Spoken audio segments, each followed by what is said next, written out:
Bonsoir. Bonsoir.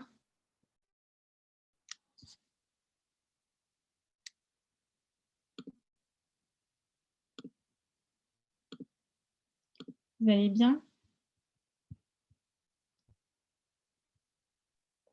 Oui, ça va. Comment vas-tu? Ça va, ça va. Bonsoir.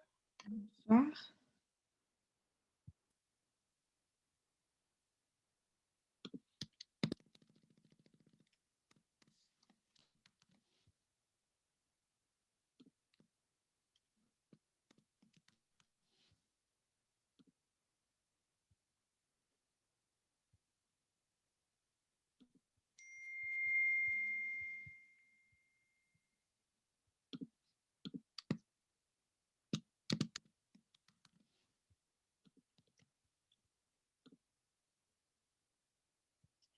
Alors, d'abord, on va faire le point. Donc,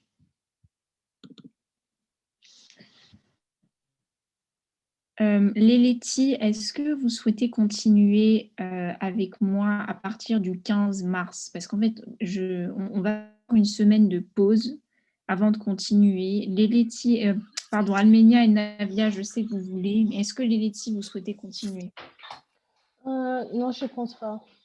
Non, d'accord, pas de problème, je le note.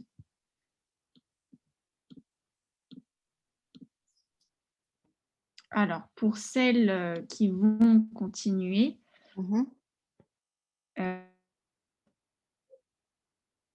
Hello.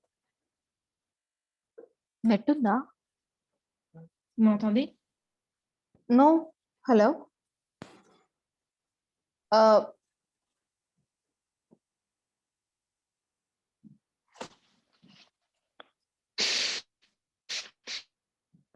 Ariel, vous êtes ici? Oui, je suis là. Ah oui, j'ai pu entendre maintenant, oui. D'accord. Ok. Donc, pour celles qui continuent, vous allez payer 25 €. Je vous donne pour la session qui va durer 6 semaines, donc du 15 mars au 21 avril. Ce sera probablement au même horaire. Je vais vous confirmer ça, mais presque sûr que ce sera le même horaire. Maintenant, on va parler du format du test. Donc, je vous partage l'écran. Alors, vous aurez, comme la dernière fois, la compréhension orale qui va durer 25 minutes. Vous aurez la réponse à un questionnaire qui porte sur un document qui sera audio uniquement. Et on va s'entraîner aujourd'hui. Ensuite, vous avez compréhension des écrits, réponse à des questionnaires de compréhension portant sur 2 documents écrits. En fait, dans le vrai DELF, c'est 2 documents. La dernière fois qu'on a fait l'examen, c'était un DELF un petit peu plus court, mais cette fois, ce sera donc 2 documents écrits. Ensuite, la production écrite et la production orale. Alors, pour les 2 premières parties, ça va être autocorrectif cette fois-ci. Une collègue a préparé un examen sur un Google Form que je vais vous envoyer. Donc, vous mettrez vos réponses dans l'ordinateur. Et pour que l'ordinateur enregistre les réponses, il faut bien mettre des majuscules au début des phrases et des points à la fin des phrases. Sinon, l'ordinateur ne va pas enregistrer. Et après la troisième partie, la quatrième partie de production orale, vous l'enverrez sur WhatsApp et la production écrite, vous l'enverrez par mail. Ce serait bien si vous pouviez me le faire avant le vendredi 12 mars, vraiment maximum. Ce serait mieux avant, mais bon, maximum le 12 mars. Au total, ça devrait vous prendre maximum 2 heures. Voilà. Est-ce que vous avez des questions sur ça?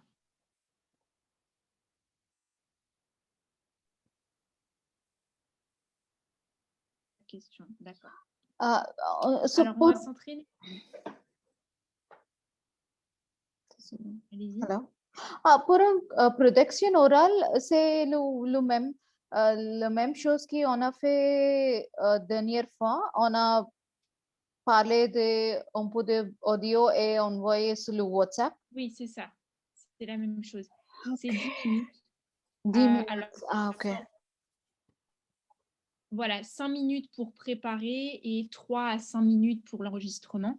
Dans le vrai DELF, c'est 15 minutes parce qu'il y a une interaction avec l'examinateur, D'accord. mais nous, on ne va pas faire cette partie, on fait juste 10 minutes. Mhm. Et voilà, vous me l'enverrez sur WhatsApp. Après, bon, est-ce que vous avez d'autres questions? C'est bon. Très bien. Alors, on va s'entraîner à faire une compréhension orale. D'abord, pour la compréhension orale, quand vous passerez l'examen, lisez d'abord les questions. Prenez 30 secondes, 1 minute pour lire les questions, comme ça vous savez à quoi vous attendre. Ensuite, vous écoutez une fois l'audio à répondre aux questions. Vous écoutez une deuxième fois et vous finissez de répondre aux questions. Donc voilà, prenez une petite minute pour lire.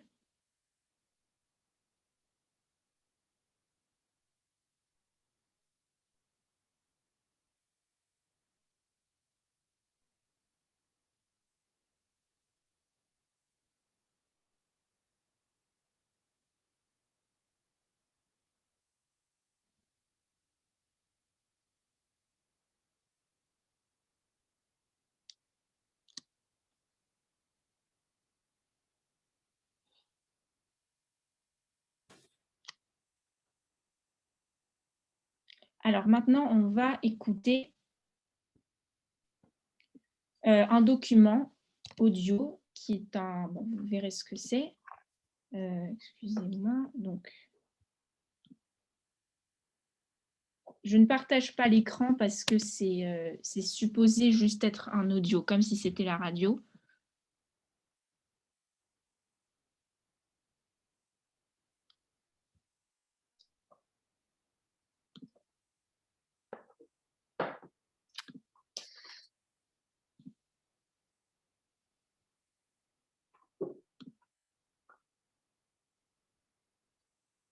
Alors, donc, vous me dites d'abord si vous entendez. C'est l'heure de l'invité de Paris Direct. Et cet invité aujourd'hui? Vous entendez? Oui. Oui. Très bien. Ok, alors je ne mettrai pas la vidéo, mais je... C'est vous, Emmanuelle Garnier, Voilà. bonjour. Bonjour. Vous êtes présidente de l'Université Toulouse Jean Jaurès. Et la raison pour laquelle nous vous avons invité, c'est que vous faites partie des présidents de l'université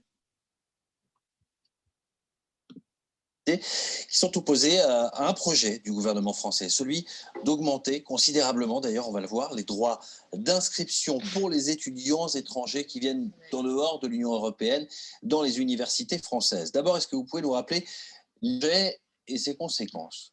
Oui, alors à l'heure qu'il est, c'est plus qu'un projet, hein, c'est un texte qui a été adopté et Ça entrera en vigueur à la rentrée.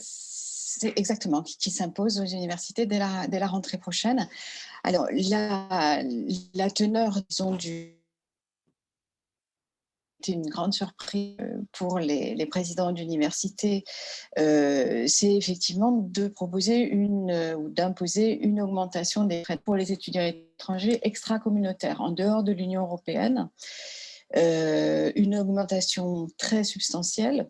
Et je pense qu'une des difficultés au démarrage, dans la discussion que nous avons eue avec notre tutelle, c'est le fait que nous n'avions effectivement pas du tout vu venir cette réforme. Nous n'avions pas été particulièrement associés à la réflexion et aux perspectives, aux bien fondées également.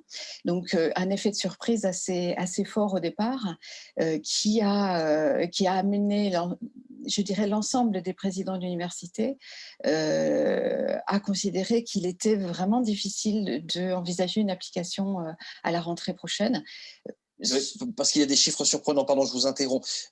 Ça concerne près de 100 000 étudiants et les frais universitaires en France passeraient de 170 € à 2770 € par an pour la licence, de 243 à 3770 € pour le master, de 380 à près de 4000 € aussi pour le doctorat, et encore certains doctorats par contre ne seront pas augmentés, mais c'est quand même des augmentations considérables, tout ça dans l'idée clairement d'une immigration choisie. Hein. Alors, effectivement, les chiffres que vous venez d'annoncer sur la licence et le master sont ceux-ci. On peut aussi préciser que c'est pour chaque année de licence et chaque année de master. Donc, il faut multiplier par 3 pour la C'est ça. licence et par 2 pour le doctorat est sorti de la Oui, mesure. pour le doctorat, ça ne va pas changer, Voilà. pardon. Donc, les tarifs sont indifférenciés au niveau du doctorat. Alors pour vous, c'est quoi? C'est une sélection par l'argent? Alors, je ne vais pas parler pour le gouvernement. Je ne sais pas exactement ce qui a présidé. Voilà, alors prenez un peu de temps pour noter les réponses et après on l'écoutera une deuxième fois.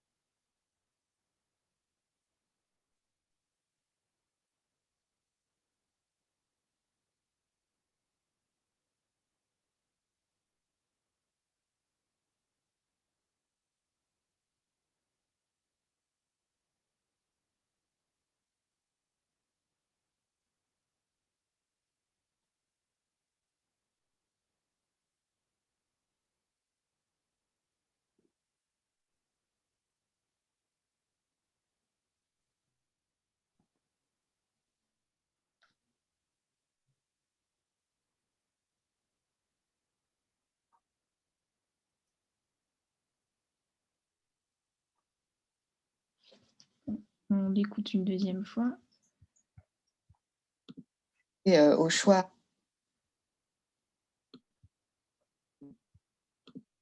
Paris Direct et cet invité aujourd'hui, c'est vous, Emmanuelle Garnier. Bonjour. Bonjour. Vous êtes présidente de l'Université Toulouse Jean Jaurès et la raison pour laquelle nous vous avons invité, c'est que vous faites partie des présidents d'université qui sont opposés à un projet du gouvernement français, celui d'augmenter considérablement, d'ailleurs on va le voir, les droits d'inscription pour les étudiants étrangers qui viennent d'en dehors de l'Union européenne dans les universités françaises. D'abord, est-ce que vous pouvez nous rappeler l'idée de ce projet et ses conséquences? Oui, alors à l'heure qu'il est, c'est plus qu'un projet, hein, c'est un texte qui a été adopté et Ça qui entrera en vigueur à la rentrée. c'est exactement qui s'impose aux universités dès la rentrée prochaine. Alors la teneur, disons, du projet, c'est effectivement ce qui a été une grande surprise pour les présidents d'université, c'est effectivement de proposer ou d'imposer une augmentation des frais d'inscription pour les étudiants étrangers extracommunautaires en dehors de l'Union européenne. Une augmentation très substantielle. Et je pense qu'une des difficultés au démarrage, dans la discussion que nous avons eue avec notre tutelle, c'est le fait que nous n'avions effectivement pas du tout vu venir cette réforme. Nous n'avions pas été particulièrement associés à la réflexion et aux perspectives, aux bien fondées également. Donc, un effet de surprise assez fort au départ qui a amené, je dirais, l'ensemble des présidents d'université à considérer qu'il était vraiment difficile d'envisager une application à la rentrée prochaine. Parce qu'il y a des chiffres surprenants, pardon, je vous interromps. Ça concerne près de 100 000 étudiants et les frais universitaires en France passeraient de 170 € à 2 770 € par an pour la licence, 243 à 3 770 € pour le master, de 380 à près de 4 000 € aussi pour le doctorat, et encore certains doctorats par contre ne seront pas augmentés, mais c'est quand même des augmentations considérables, tout ça dans l'idée clairement d'une immigration choisie, hein. Alors, effectivement, les chiffres que vous venez d'annoncer sur la licence et le master sont ceux-ci. Alors, donc, prenez une minute pour finir de répondre, ensuite on corrigera ensemble.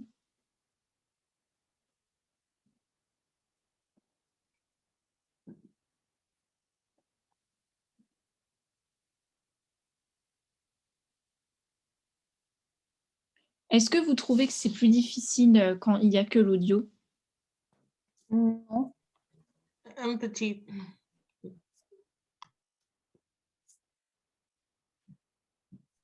D'accord.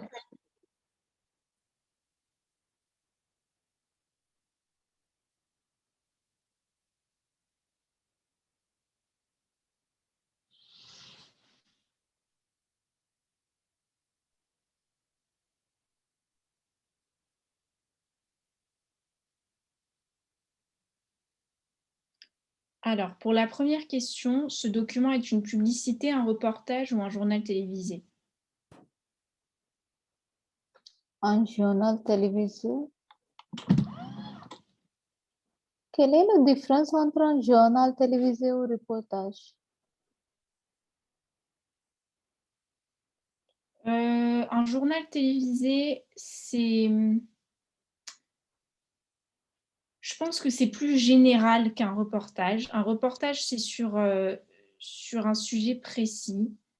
Ah, C'est une bonne question. Je vais chercher la différence exacte et je te dirai parce que c'est vrai que c'est une question intéressante. Je n'arrive pas, je sais, mais je n'arrive pas à l'expliquer.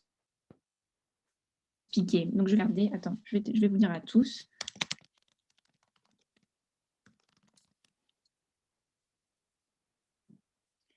Alors, un reportage, c'est un article ou une émission d'un journaliste qui est sur une enquête. C'est ensemble des informations écrites, enregistrées, photographiées ou filmées, recueillies par un journaliste sur le lieu même de l'événement, partie d'un programme de radio ou de télévision.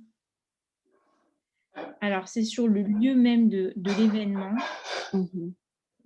Et un journal télévisé,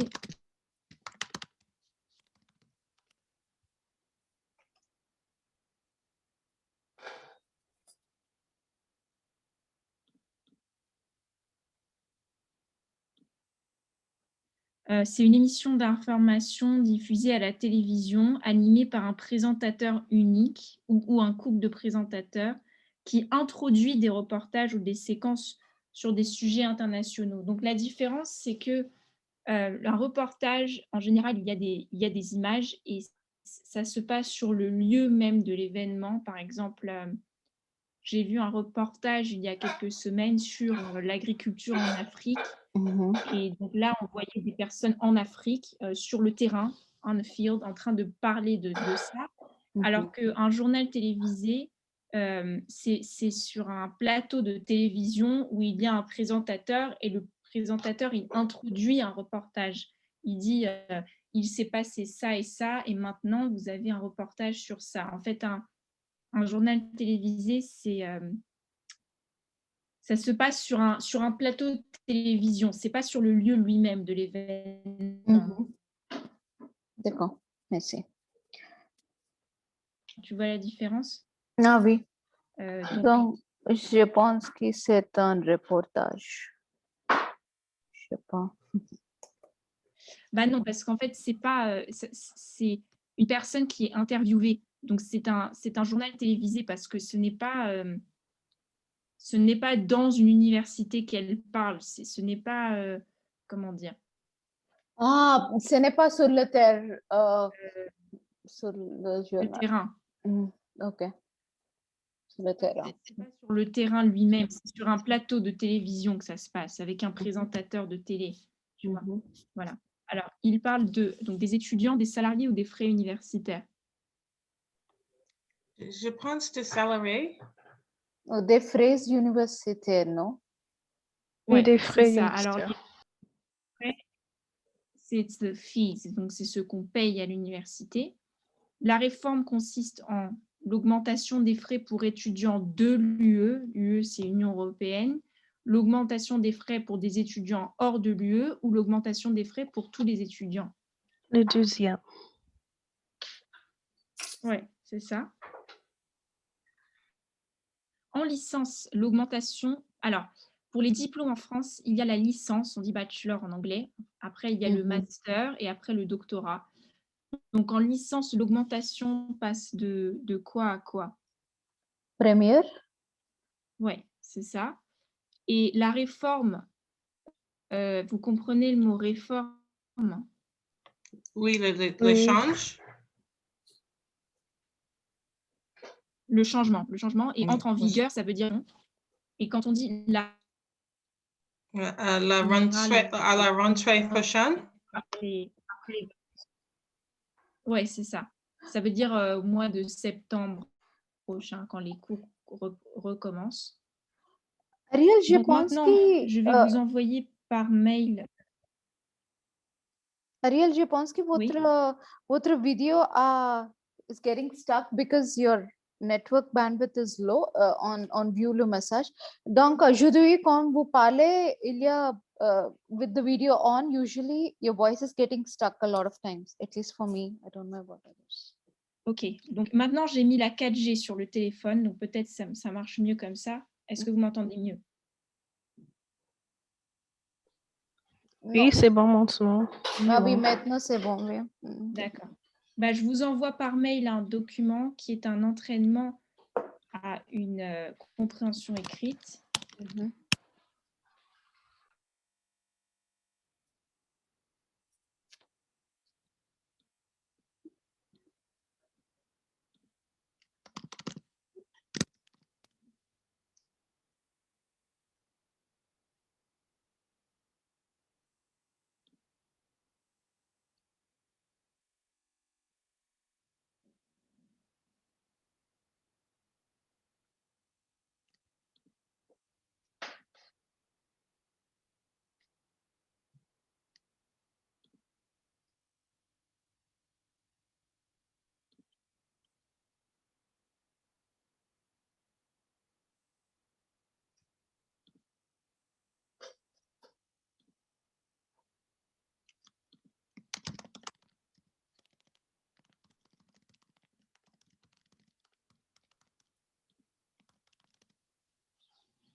Voilà. C'est envoyé. Vous me dites quand vous l'avez reçu.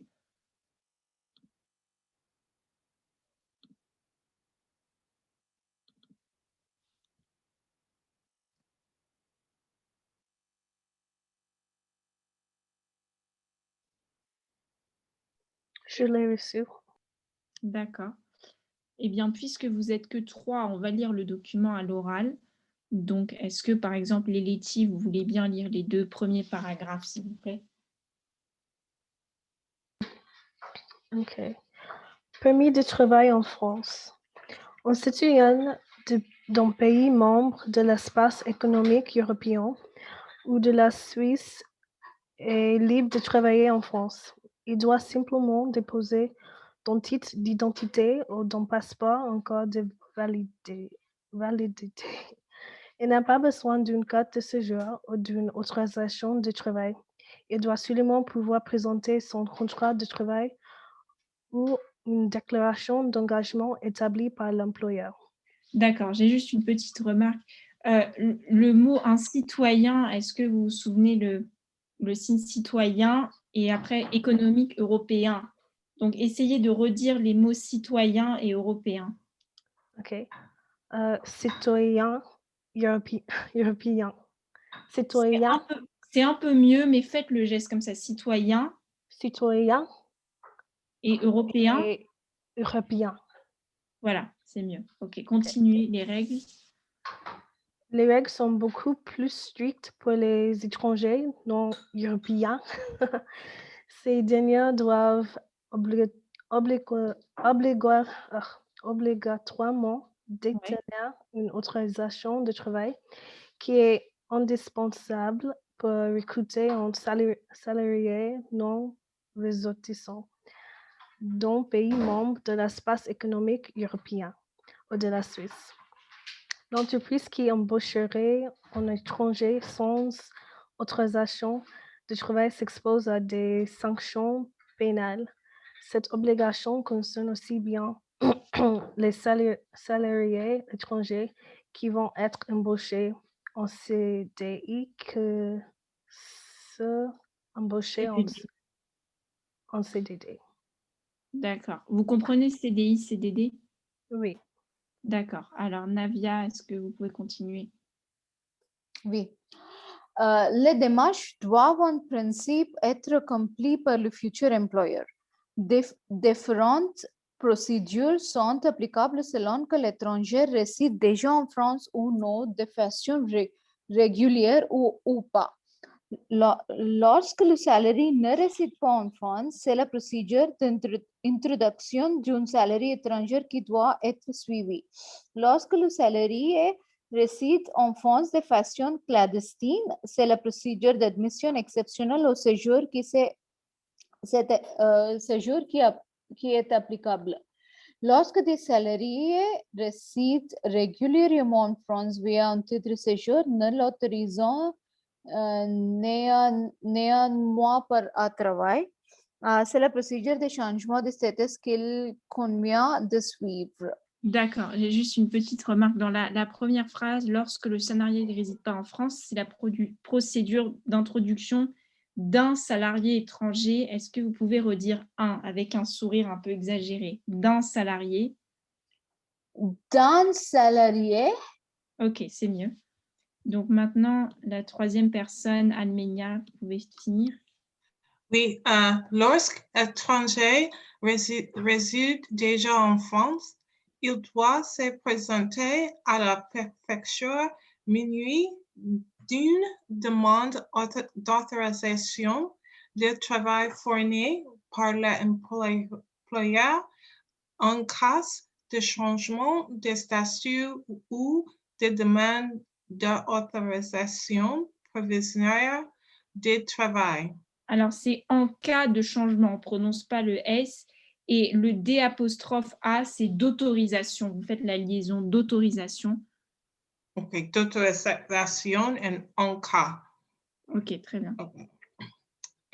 Toutefois, l'employeur doit lui-même directement s'adresser à la directe sur la proposition de travail intervient pendant la durée de validité du récépissé. Récépissé.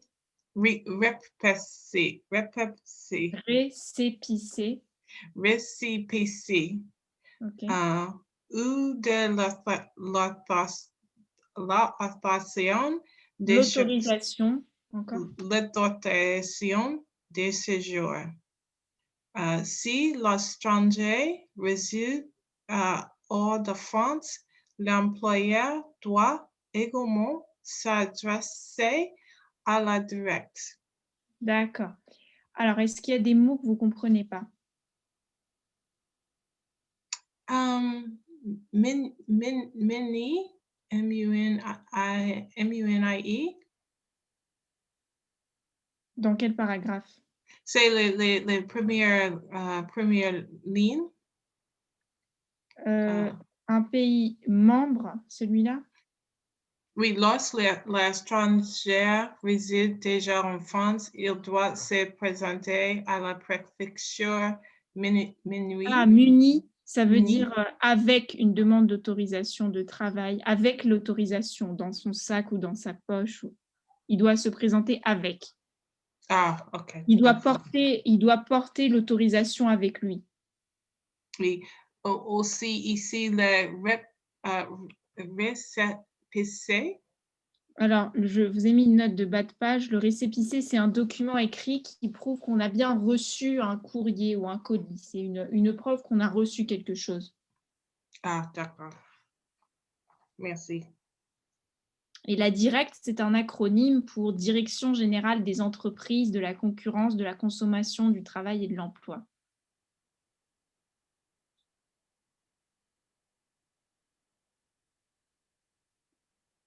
D'autres questions de vocabulaire? Pas vocabulaire, mais quel est le son de phrase lorsque le salarié réside en France de façon clandestine? Alors, le sens, on prononce le S. Le sens, c'est donc que de façon clandestine, ça veut dire de façon secrète ou de façon illégale. Ah, oh. On parle par exemple l'immigration clandestine, c'est l'immigration illégale, ou les gens qui sont rentrés en France secrètement. Mm-hmm. Ok. Et autrement, néanmoins. Alors, ne l'autorisant néanmoins pas à travailler. Nevertheless. Ah. Ouais. Ok. D'accord, c'est bon pour moi.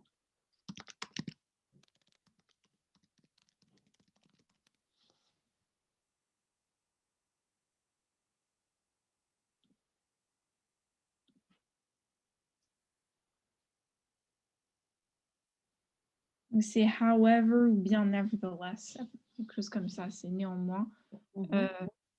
Donc, si vous n'avez pas de questions, donc on va répondre aux questions de la deuxième page. Ce document parle des conditions pour travailler en France, en Suisse ou dans l'UE. France. Oui. Alors, les questions avec des justifications, vrai ou faux. Quand il y a écrit justification, vous citez le texte directement. Donc, un citoyen d'un pays membre de l'EEE est libre de travailler en France. Alors, l'EEE, j'avais mis une footnote, on dit une note en bas de la page. C'est Espace économique européen. Donc, il y a dans cet espace les 27 pays membres de l'Union européenne et 3 pays en plus. L'Islande, le Liechtenstein et la Norvège en plus. Donc, la question, c'est un citoyen d'un pays membre de l'EEE est libre de travailler en France. Vrai ou faux? Vrai. Vrai. Et quelle est la phrase pour le justifier? La première phrase, un citoyen d'un pays, etc. OK. Ensuite, la troisième question. Quelles sont les conséquences pour une entreprise si elle embauche un étranger sans autorisation de travail? Les pénalités, des sanctions pénalisées. Elle a des sanctions pénales, oui, c'est ça. Oui. Ouais. Les démarches doivent être accomplies par le futur salarié, vrai ou faux?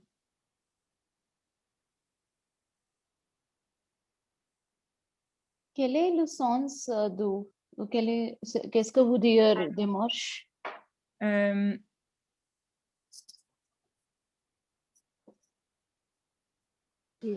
Alors, les démarches pour avoir une autorisation de travail, pour obtenir l'autorisation de travail.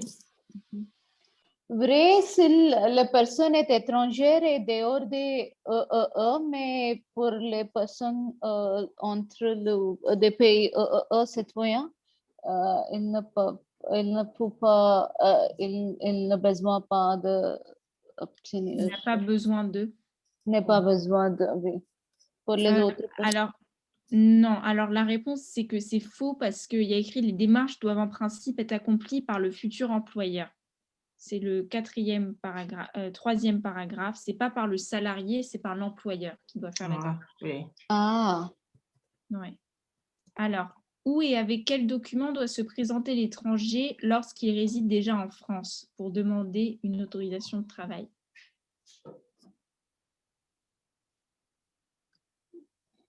Avec récépissé. Il doit se présenter à la préfecture. Oui. Et avec quel document? Une demande d'autorisation de travail. Très bien. Par l'employeur. Oui. Et après, si l'étranger réside hors de France, à quelle institution doit s'adresser l'employeur?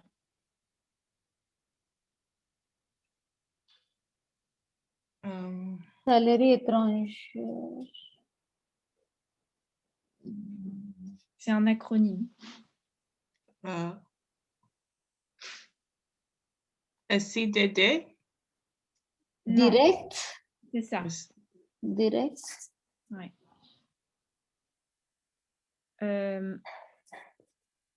Voilà. Donc maintenant, vous avez un deuxième article qui est à la troisième page. Malgré les 35 heures, les cadres travaillent presque autant que les années 70. Donc, vous allez chacune lire un paragraphe. Est-ce que Navia, vous pouvez lire le premier paragraphe, s'il vous plaît? Malgré les 35 heures, les cadres travaillent presque autant que dans les années 1970, article dans les Échos. Devinez le sens des mots soulignés dans le contexte. OK.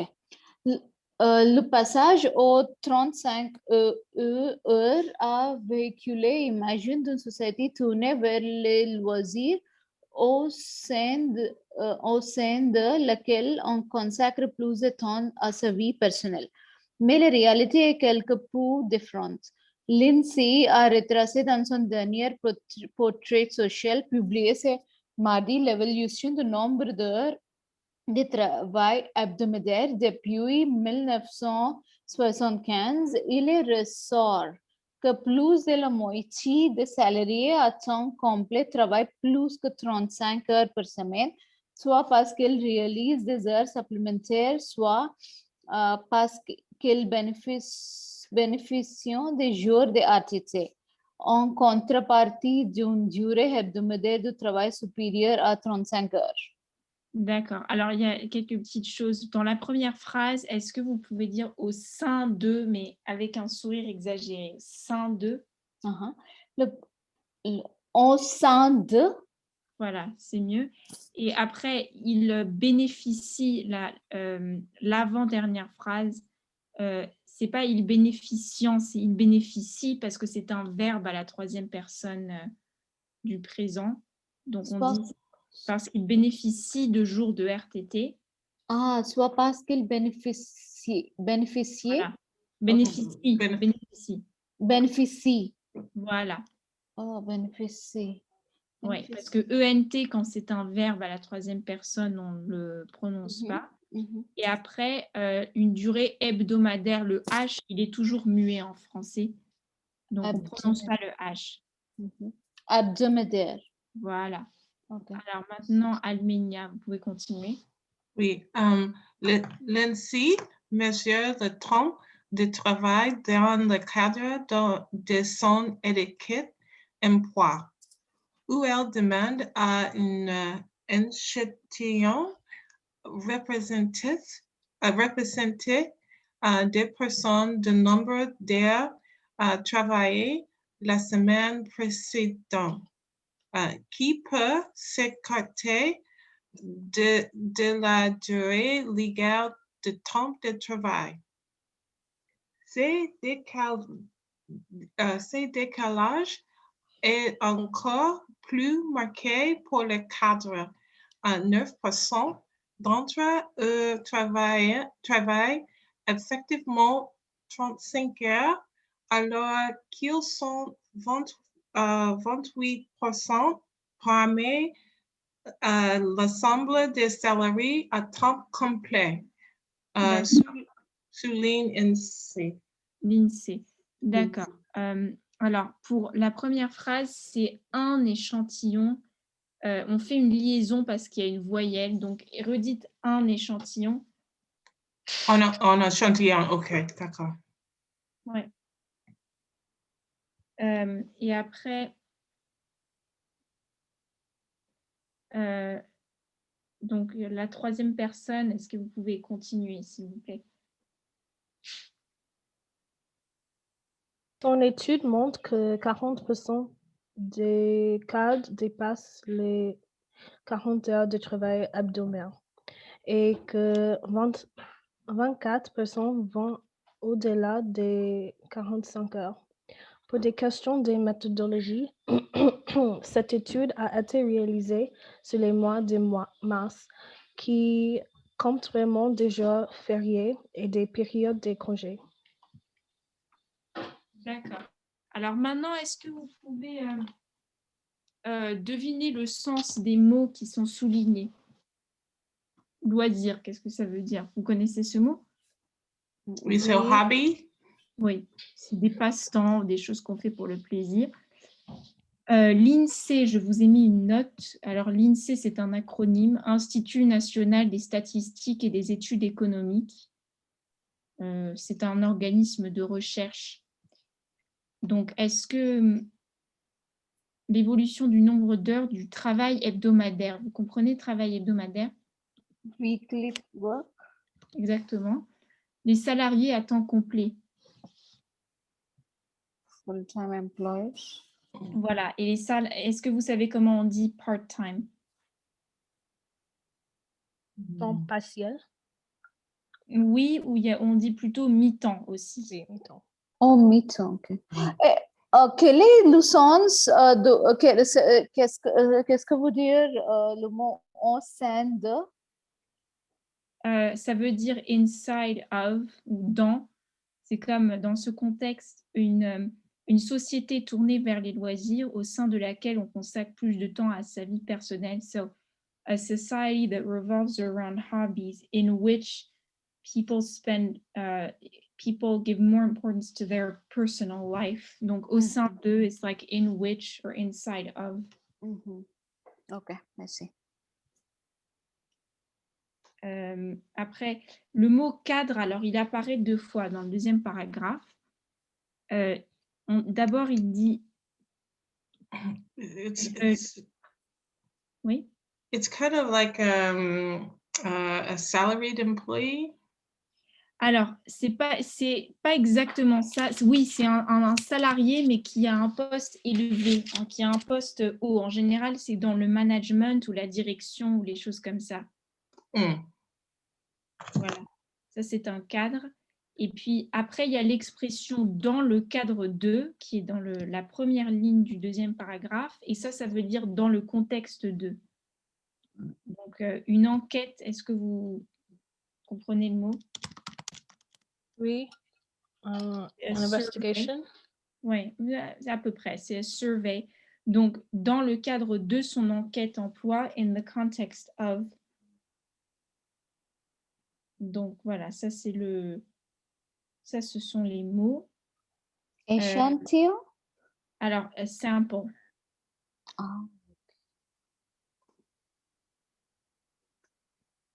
D'autres mots?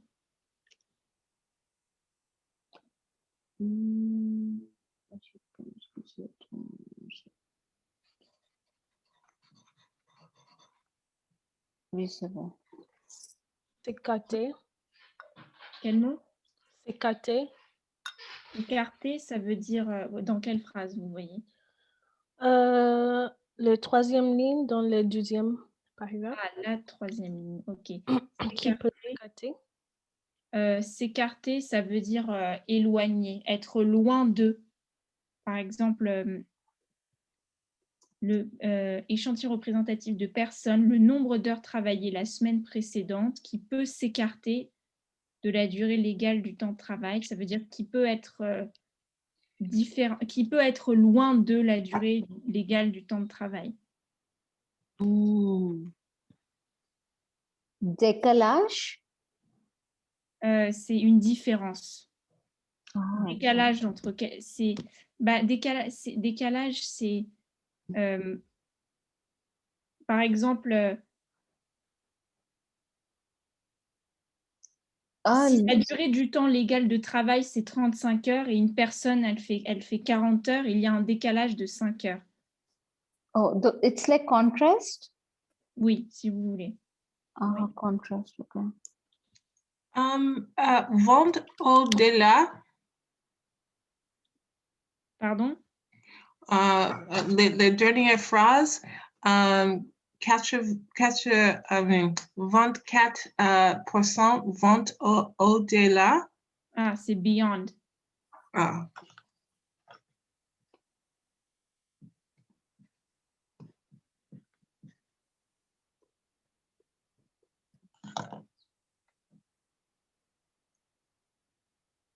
Bon. Alors, on va prendre une petite pause. Donc, revenez à 19h30. Donc, à tout à l'heure. À tout à l'heure.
Donc, j'ai oublié de vous dire que je dois vous lâcher un petit peu plus tôt aujourd'hui à 20h. Donc, on a le temps de faire une dernière compréhension écrite. C'est dans le même document Word que je vous ai déjà envoyé sur les vacances. Donc, on va faire la même chose. On va lire le document à l'oral et répondre aux questions. Donc, est-ce que Almenia, vous pouvez commencer et lire jusqu'à la fin de la première partie, plage ou montagne? I'm really sorry. Can I just come back for 1 second? I just have to Okay. finish an important call. Okay, Sorry. okay. No problem, pas de problème. Donc, est-ce que Navia, vous voulez bien commencer alors? Jusqu'au le premier paragraphe. Oui. Ok. Quelles sont vos vacances idéales? Idéal. Idéal. J'étais près de 6 Français sur 10 partent en vacances. Alors, plutôt farniente au soleil, faites toute la nuit ou visite des musées. Une étude explique la définition des vacances idéales pour la France. Plage ou montagne? Idéal. Idéal, désolé, idéal pour la France. Plage ou montagne? 86% des Français désirent un dépassement, un changement total pendant leurs vacances. Alors, la majorité part pour une destination ensoleillée, Oui. proche de la mer, souvent sans quitter le pays. Cet été, 62% des vacanciers prévoient un séjour dans l'Hexagone. Parmi les régions préférées des touristes, la Bretagne arrive en 12e position, juste après la course. 38,5% des Français aimeraient se rendre dans l'Ouest s'ils ont la possibilité. Je continue. Pour l'hébergement, beaucoup de vacanciers louent un appartement ou une maison de vacances. 40 personnes vont à l'hôtel, 33 personnes. Un quart des Français ont trouvé une solution plus économique. Ils vont séjourner chez des membres de leur famille. Le camping et les clubs de vacances attirent un peu moins les touristes estivaux. Chez les plus jeunes, la location connaît un grand succès. Plus de la moitié des entre 18 et 24 ans choisi de s'installer dans un logement loué. Alors, ensuite, il y a qui? Moi. Allez-y. Juilletiste au tien. Oui. Traditionnellement, les vacanciers préfèrent partir au mois d'août. Selon un sondage réalisé par Regions Job, ils sont 42% à choisir août pour se reposer. Mais de plus en plus de Français prennent les vacances au mois de septembre. Ils sont 24% à travailler tout l'été pour être plus tranquilles en vacances après la rentrée scolaire. Ils sont même plus nombreux que les juillistes, 19%. Bronzage ou découverte d'un nouveau sport.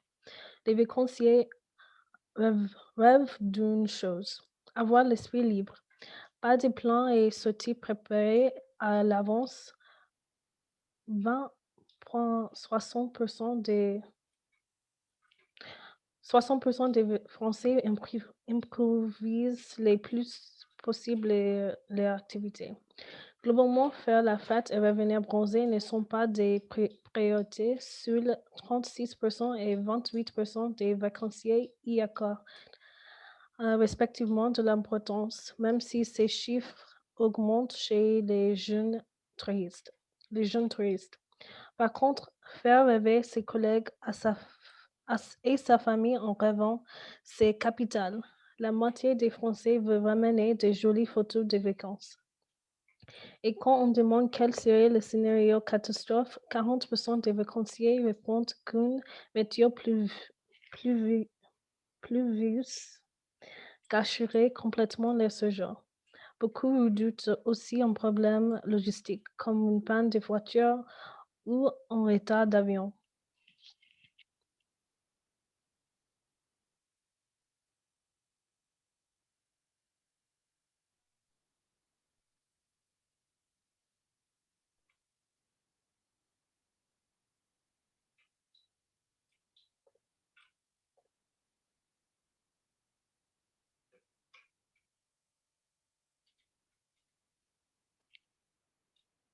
Ah, je ne savais pas que j'étais en... Pardon. Est-ce qu'il y a des mots que vous ne comprenez pas?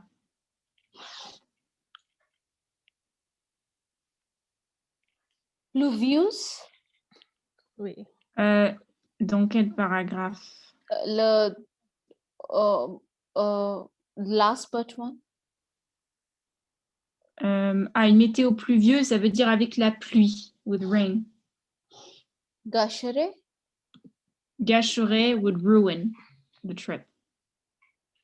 Ah, ok, gâcherait, ok.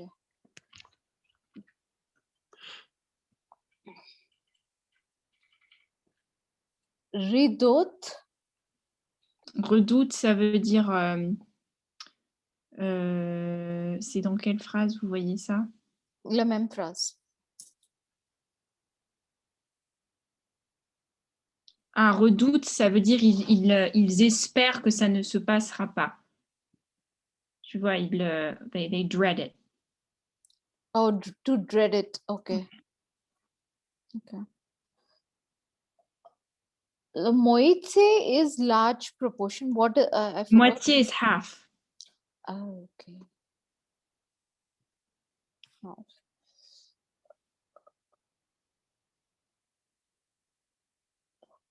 Quel est le sens des phrases revenir bronzé? Bronzé, c'est quand on est au soleil et que la peau, elle devient un petit peu plus foncée. Ah, ok. Voilà. Ok, ok, ok, ok. Thanks.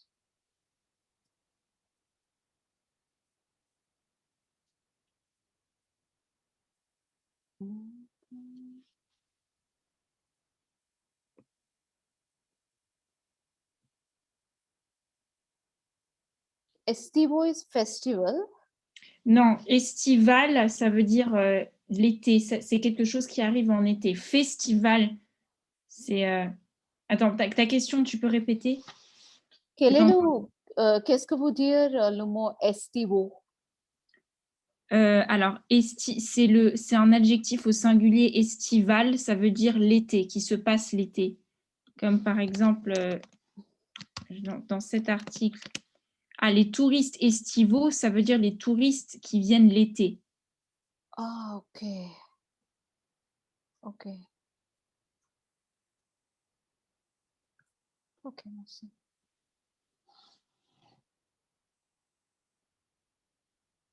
Au singulier, c'est estival, par exemple, une destination estivale, c'est une destination d'été. Ok. Et prévoir et planifier, ou la même chose? Prévoir? Oui. Ok. C'est approximativement la même chose pour prévoir un séjour dans l'Hexagone. Oui, c'est planifié, oui. Ok.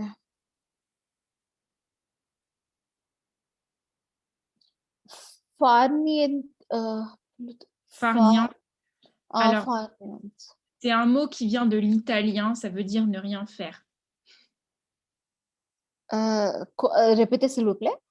Ce mot vient de l'italien. Far niente en italien, ça veut dire ne rien faire. Être paresseux ou être oisif. Vous vous souvenez, on a parlé paresseux, non pas faire quelque chose. Ok. Ouais.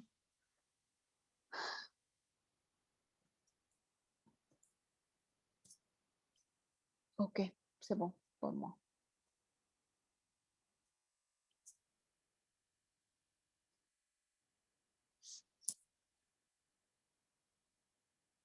Alors, donc faites individuellement les questions et ensuite on corrigera en groupe. Voilà, et dites-moi quand vous avez fini. Vous m'écrivez dans le chat.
Bonsoir.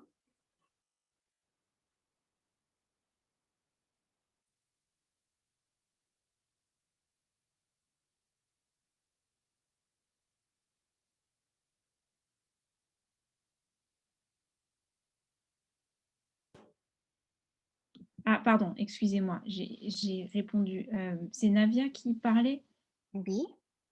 Oui, j'ai vu que vous avez fini. Je vais attendre que Leleti ait fini. Je crois qu'elle est Ah, pas encore finie. Oh, Ah, oui. pardon, j'ai fini. Ah, vous avez fini. Bon, alors on va corriger et ensuite je vais vous lâcher. Donc, pour la première question, qu'est-ce que vous avez?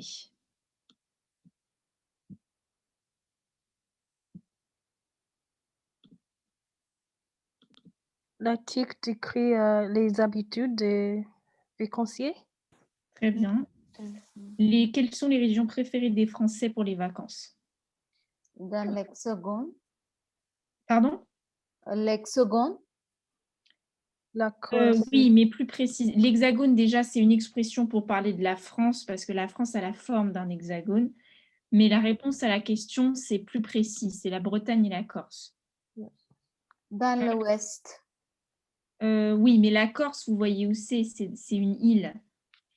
La Corse, Ah. je vais vous montrer sur une carte. Attendez. Mhm.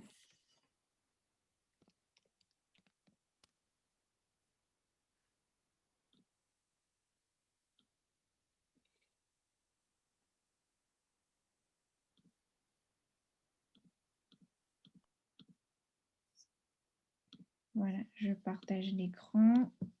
Hop. Pardon, ça c'est...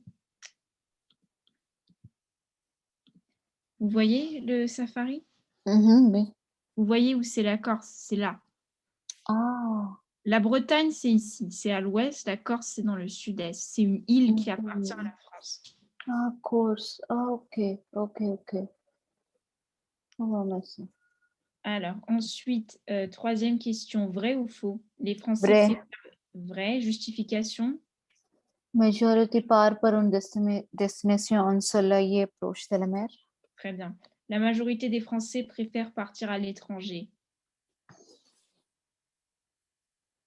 Faux. Faux. Quelle justification? Cet été, 62% des vacanciers prévoient un séjour dans l'Hexagone. Oui. Ensuite, la moitié des Français vont passer leurs vacances dans leur famille. Faux. Mhm. Parce que beaucoup de vacationnaires louent un appartement ou une maison de vacances. Alors, la justification attendue ici, c'est un quart des Français.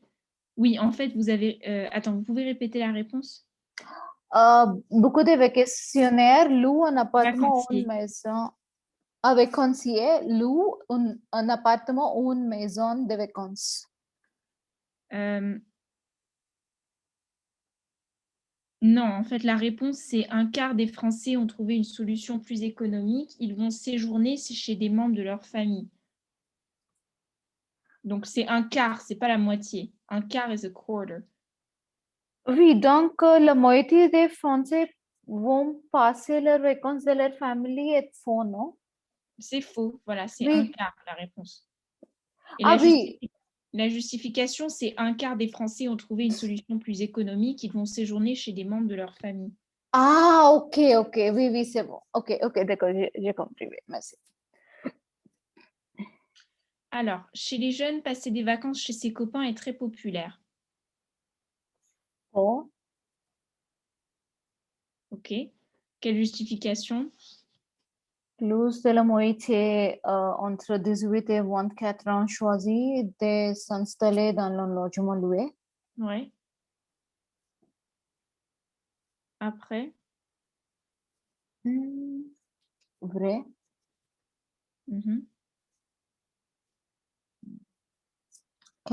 24% de travailleurs tout l'été et pris en vacances oui, en septembre. Ils C'est sont pas faux. Alors, les Français préfèrent prendre leur... alors, chez les jeunes, passer les vacances chez les copains est très populaire, c'est faux. Donc oui, vous aviez raison pour la justification. Plus de la moitié des 18-24 ans choisissent de s'installer dans un logement loué. Et après, Les Français préfèrent prendre leurs vacances en septembre plutôt qu'en juillet, c'est vrai. Justification, mais de plus en plus de Français prennent leurs vacances au mois de septembre. Ils sont même plus nombreux que les juilletistes, 19%. Oui. Ensuite, expliquez les mots suivants. Dépaysement. La campagne. Non, alors dépaysement, c'est voir un paysage différent ou aller dans un nouveau lieu ou changer de lieu. Par exemple, si je suis à Londres et que je vais à Paris, je me dépayse. Ensuite, se rendre. Aller quelque part, Ouais, c'est capital. c'est très important. Une panne. Quand quelque chose est cassé. Oui, exactement. Alors, pour les Français, que veut dire avoir un esprit libre pendant les vacances? Sans planifier. Voilà. Ne rien prévoir à l'avance, pas de plan et de sortie préparé à l'avance. 60% des Français improvisent leurs activités. Et dernière question, qu'est-ce que beaucoup de Français aiment faire quand ils rentrent de vacances? Faire rêver ses collègues et ses familles. Leur- Et leur famille en revenant. Montrant de jolies photos de vacances. Voilà. Donc, je dois vous lâcher ce soir un petit peu plus tôt. Donc, est-ce que vous avez des questions sur l'examen, sur le cours? Donc, tu vas envoyer l'examen ce soir et il faut Oui. compléter Le maximum le vendredi. avant les 12. OK. Ouais. C'est bon. OK. D'accord. Bon, alors, bonne soirée. Merci. Bonne soirée, merci. Au De revoir. rien. Au revoir.